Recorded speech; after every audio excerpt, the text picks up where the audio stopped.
Bien. Mesdames, Messieurs, bonjour à tous. Si vous voulez bien prendre place, je pense que le quorum est atteint et qu'on peut donc ouvrir ce conseil municipal.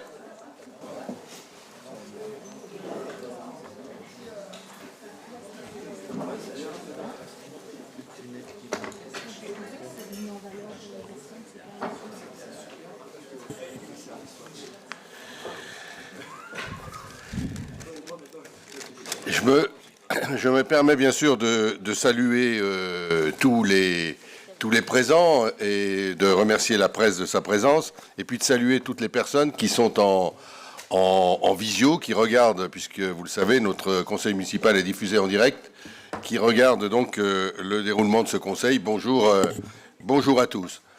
Et bien évidemment, il n'est pas trop tard pour vous présenter au conseil municipal mes meilleurs voeux pour l'année 2023 qui démarre. Je voudrais simplement faire une allusion à ce qui s'est passé samedi, parce que c'était une cérémonie qu'on va dire chaleureuse, malgré un peu de froid, voilà, une température qui n'était pas idéale, mais chaleureuse quand même, et qui a été appréciée encore une fois par l'originalité, puisque nous sommes une des rares communes à faire, en particulier dans notre agglomération, à faire des vœux à l'extérieur, ce qui permet à la population qui passe d'être présente. Et je remercie la presse d'ailleurs d'avoir mis en avant le fait que des gens s'arrêtaient avec leur kebab et avec leurs courses pour écouter ou pour déguster ce que les équipes avaient préparé. Ce qui me permet de remercier tous ceux qui ont permis et qui ont organisé ces vœux, tous ceux qui y ont participé, et de vous souhaiter à tous, au conseil municipal, donc à tous les membres du conseil municipal, mes vœux de réussite professionnelle, de réussite personnelle, mes vœux de santé, bien sûr, et puis mes vœux d'un travail fructueux au service de la ville et de ses habitants, au-delà de nos différences bien normales dans une démocratie. Donc une année riche pour notre ville, j'en suis sûr, à laquelle chacun participera dans ses responsabilités. Encore une fois, très bonne année à tous. Et puis, nous accueillons, pour ce premier conseil 2023, nous accueillons Pauline Plagnac-Antoreggi, maire de Machilly, mais elle n'est pas là en tant que maire de Machilly, Pauline.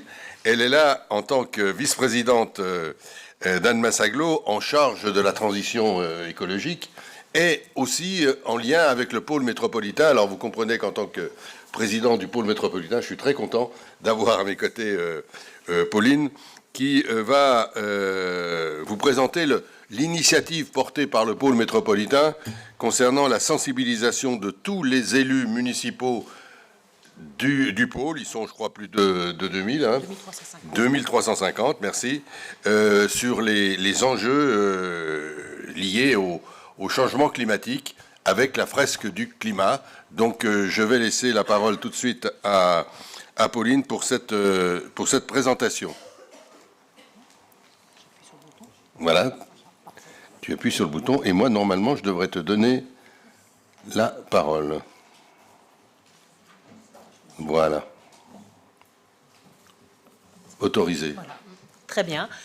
Eh bien, permettez-moi également de vous présenter à toutes et à tous mes meilleurs vœux pour l'année 2023 et que ça soit l'année où on démarre justement tous les travaux par rapport à notre adaptation et au changement climatique et à construire tous ensemble et tout ensemble les premières marches pour pouvoir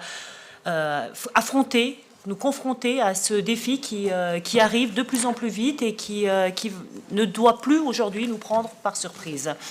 Pour ce faire, effectivement, je viens présenter une démarche qui a été entamée par le pôle métropolitain du Genevois français et qui doit permettre de financer pour l'ensemble des élus des 8 EPCI qui sont regroupés dans le pôle métropolitain, une première approche, une première mise en commun de toutes les connaissances qui existent sur le changement climatique. Comme vous le savez, ce changement climatique, on en parle déjà depuis un certain nombre d'années, depuis quelques décennies déjà.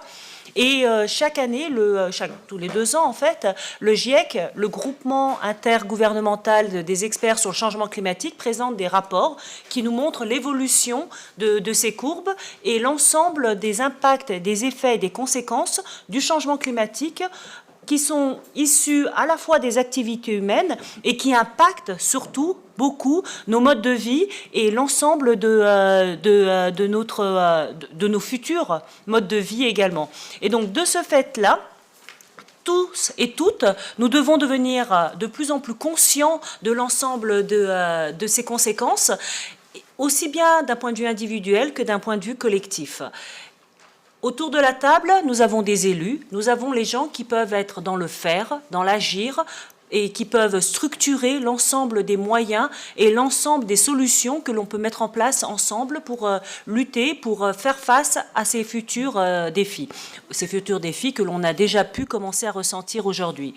Et donc la première étape, c'est comprendre pour agir. On ne peut pas agir sans comprendre de quoi nous parlons.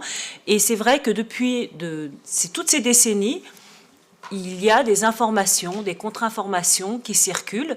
Et l'idée d'arriver à se mettre tous ensemble et tout ensemble pour construire des solutions en commun, il faut avoir d'abord la base de connaissances en commun également.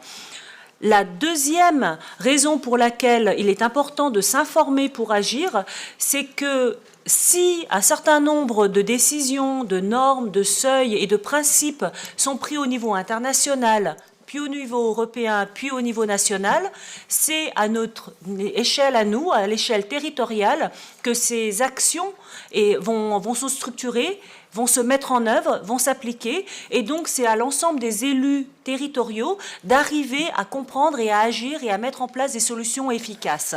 Et donc, c'est pour ça que nous, les élus locaux, c'est à notre échelle, à travers nos compétences, qu'on peut essayer de distribuer et de mettre en place les différentes solutions pour essayer. Aujourd'hui, on parle encore un petit peu de mitigation. Il en faut. Il faut avoir encore l'espoir qu'on va arriver à mitiger et à ne pas trop dépasser les 2,2 degrés. Ça devient de plus en plus compliqué de penser ça. Mais donc, surtout, il nous faut aussi mettre en place les solutions qui vont nous permettre de nous adapter. Et pour nous adapter, on doit comprendre comment mettre en œuvre l'ensemble des solutions pour l'adaptation, pour une justice pour toutes et tous et des protections pour l'ensemble de la population et œuvrer pour tous ceux et celles qui soient convaincus ou non de ces conséquences et des impacts du changement climatique. Et donc, et la troisième raison pour laquelle, pour Annemasse Agglo, c'est extrêmement important, c'est que nous arrivons à la fin de notre plan climat-air-énergie du territoire. Il avait été mis en place pour 6 ans, 2016-2022. Nous lançons à partir de maintenant le bilan de ce PCAET et nous allons lancer ensuite donc sa révision pour la période 2024-2030. Et donc de ce fait-là, tous les élus, toutes et tous, seront invités à des ateliers pour construire ensemble ce nouveau PCAET. Et donc pour ceci, vraiment, on doit profiter de cette opportunité que nous offre le pôle métropolitain de former tout le monde sur le même niveau de connaissances qui sont issues des rapports économiques du GIEC, donc de ce groupement intergouvernemental sur les experts sur le changement climatique.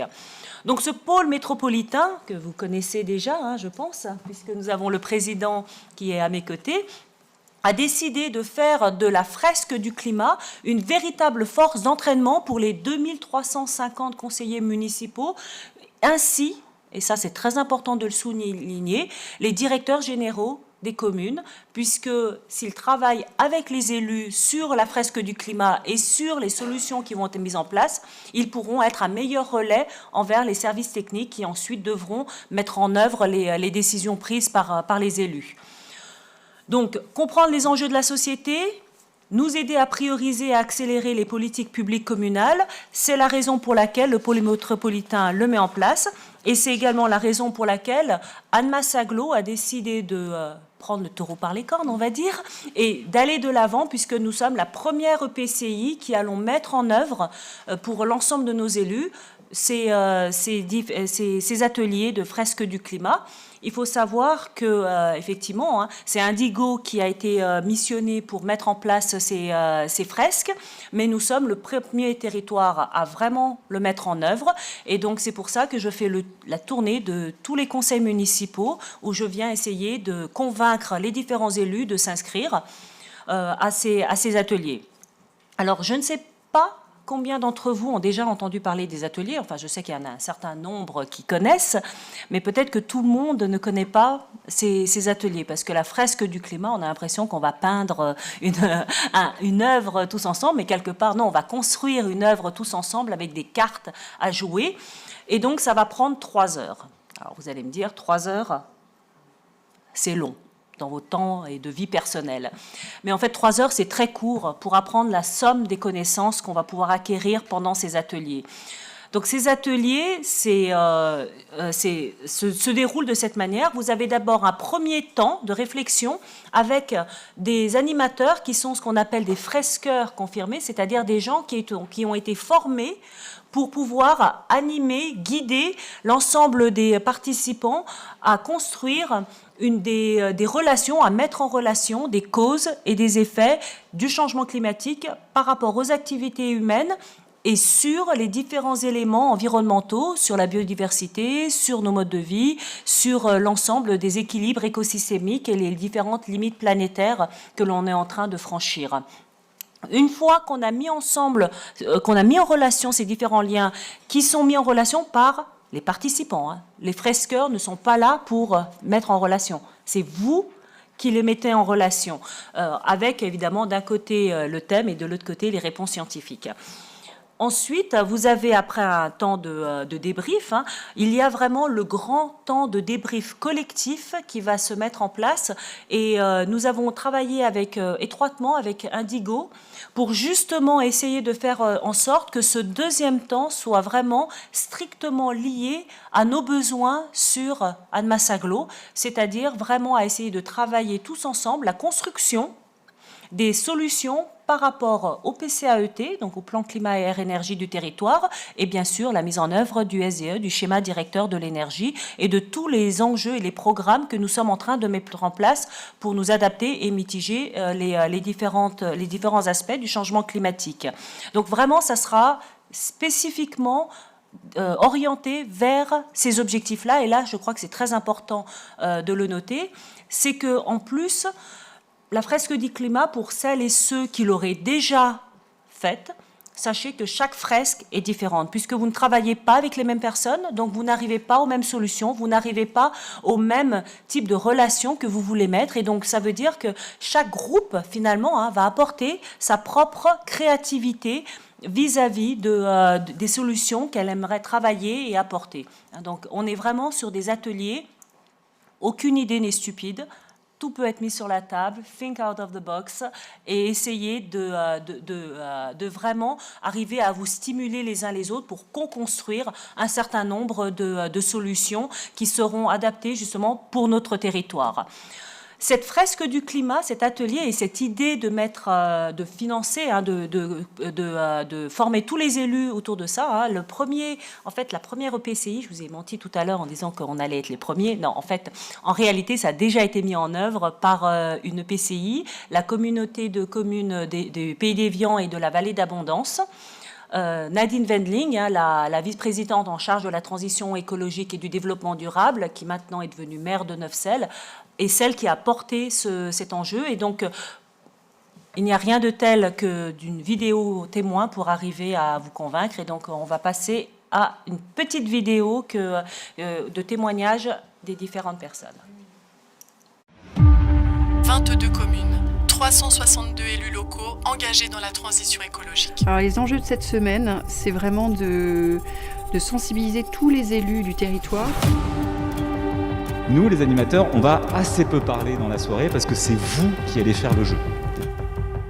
Il y aura des pièges, vous allez peut-être tomber dedans. En tout cas, vous allez avancer sur un chemin qui est très bien défini et vous allez bénéficier d'une vision assez inédite. C'est comme ça que le disent même les climatologues qui connaissent très bien ces sujets-là quand ils ont joué à la fresque, qui sont aujourd'hui parrains ou marraines de ce jeu, et qui dit voilà, quelle vision inédite de notre travail depuis maintenant 35 ans.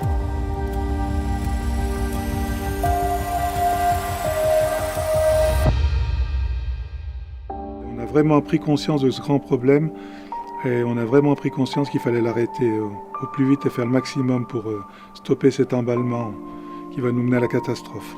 J'ai retenu beaucoup de prise de conscience collective et c'est ça qui va changer les choses. C'est que même si chacun doit faire sa part individuellement, la prise de conscience collective est nécessaire. Oui, il faudra de l'animation et c'est notre rôle d'animer cette plateforme, de continuer de créer le lien entre les acteurs. J'ai envie de dire à mes collègues élus, n'ayez pas peur, allez-y, ça bouscule, effectivement, mais c'est important et ensemble construisons demain.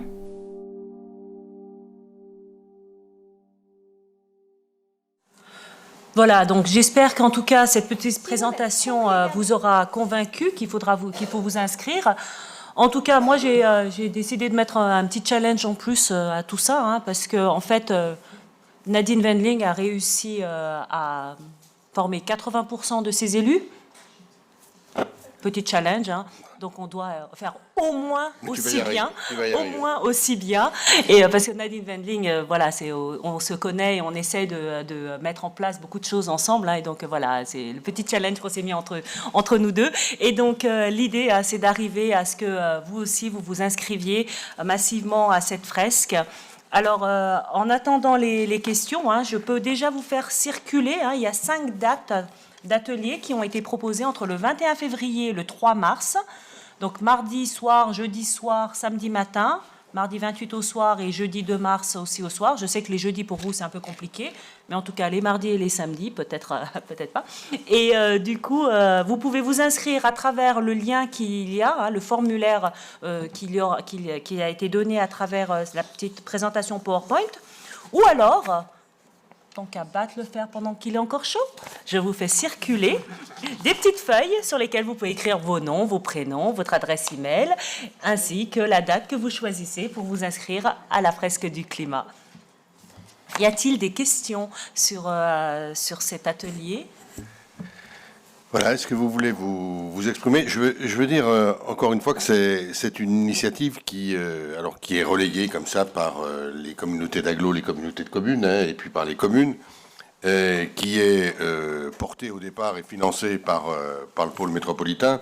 Et vous dire que ça tombe bien que ça arrive aujourd'hui, puisque ce matin, nous avons enfin signé la charte de la transition écologique du Grand Genève, avec une cérémonie importante où il y avait 8 signataires, hein, côté français, donc la région, les 2 départements, Haute-Savoie et le pôle métropolitain, et côté suisse, le canton de Genève, le canton de Vaud, la ville de Genève et le district de Nyon. Les 8 représentants de ces structures administratives étaient présents dans un échange très positif, et l'engagement qui a été pris est très fort. Les objectifs sont à haut niveau, la barre est haute. Et pour atteindre cette barre, je crois qu'il faut on l'est déjà convaincu, mais il faut bien comprendre le système, et la fresque met en avant les objectifs sur lesquels on doit plus particulièrement travailler. Donc il y a un vrai travail commun, hein, quand même. C'est pas chacun dans son coin. C'est une vraie démarche collective, et c'est en ce sens-là qu'elle prend vraiment toute son importance. Est-ce qu'il y a des interventions ? Oui. Natalia. Donc moi, je voudrais savoir les lieux. Est-ce que les dates ont été précisées, mais le lieu de réalisation de ces ateliers est tout aussi important ? Oui, merci beaucoup. C'est Annemasse Agglo, hein. C'est au bâtiment d'Annemasse Agglo. Nicolas Leboguillot. Ah. Merci.